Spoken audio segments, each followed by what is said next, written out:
Olá, ilustríssimos amigos. Olá, você do outro lado da Matrix, tudo bem? Hoje a gente vai continuar a análise do cristianismo puro e simples. A gente vai falar especificamente do livro 3, capítulo 11, que vai falar sobre fé. Lewis vai falar que a fé ela tem dois sentidos.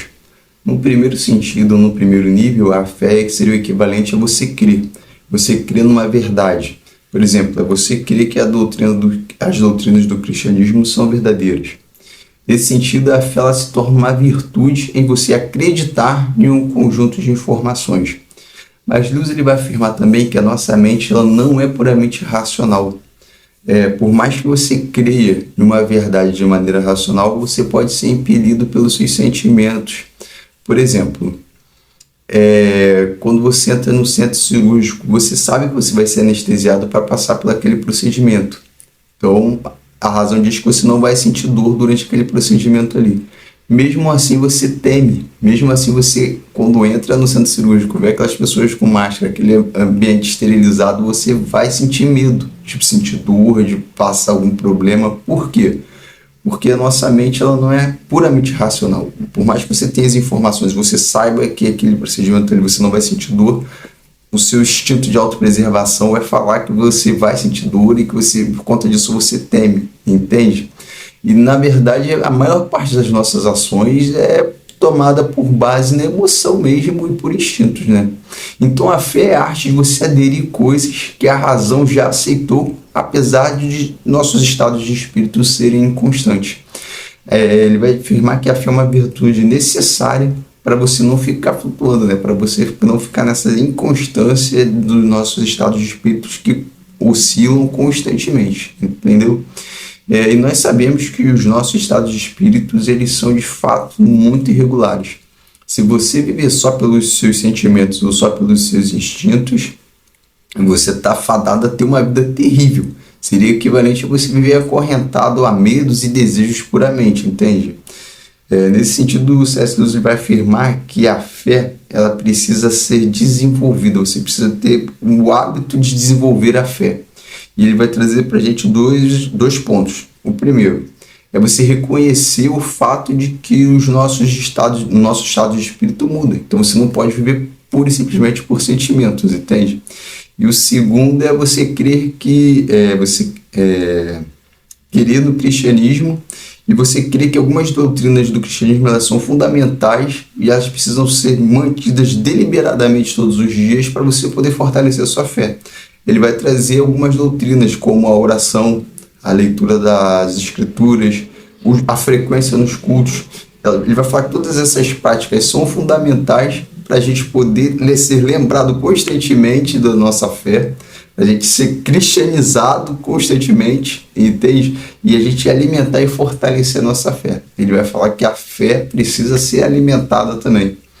A fé, ele fala que a fé tem um sentido prático. Isso me fez lembrar muito do livro de Tiago, né? Porque o livro de Tiago ele é basicamente um livro de fé e ação.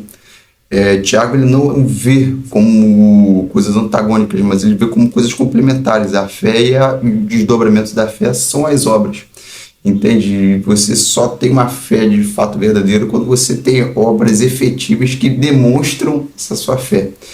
Então o C.S. Lewis vai falar sobre a necessidade de praticar algumas virtudes cristãs. E ele vai afirmar o seguinte, ele fala que ninguém sabe o quanto é mal até que se esforce para ser bom, entende?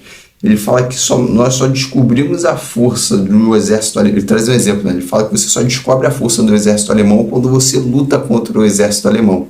Lembra que esse livro, inicialmente, são palestras que ele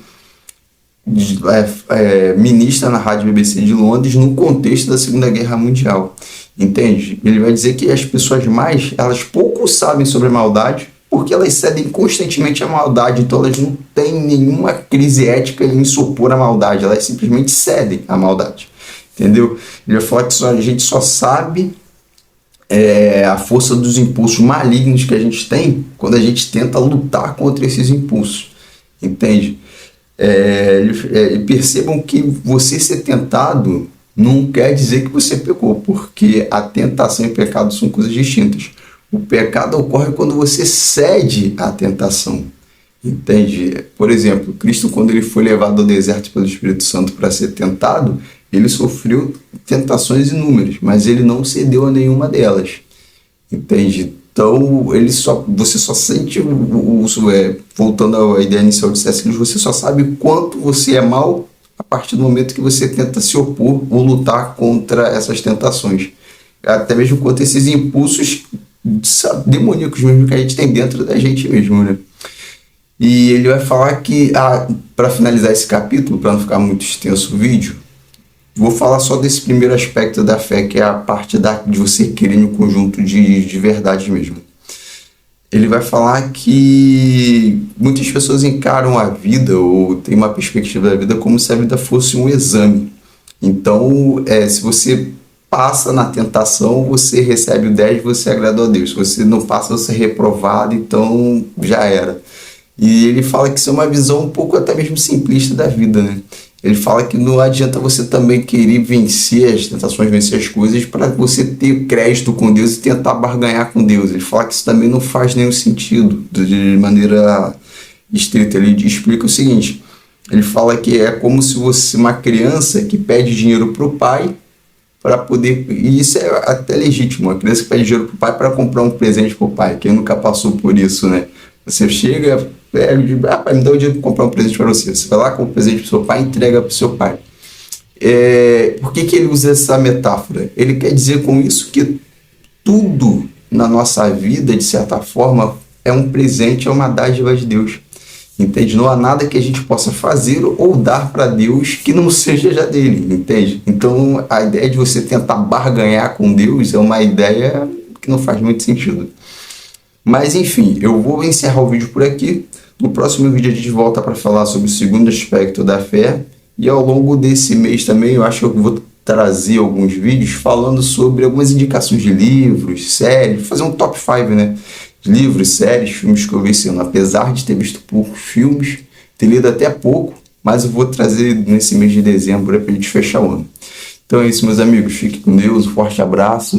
Se você gostou do vídeo, deixa o like. Até a próxima. Tchau, tchau.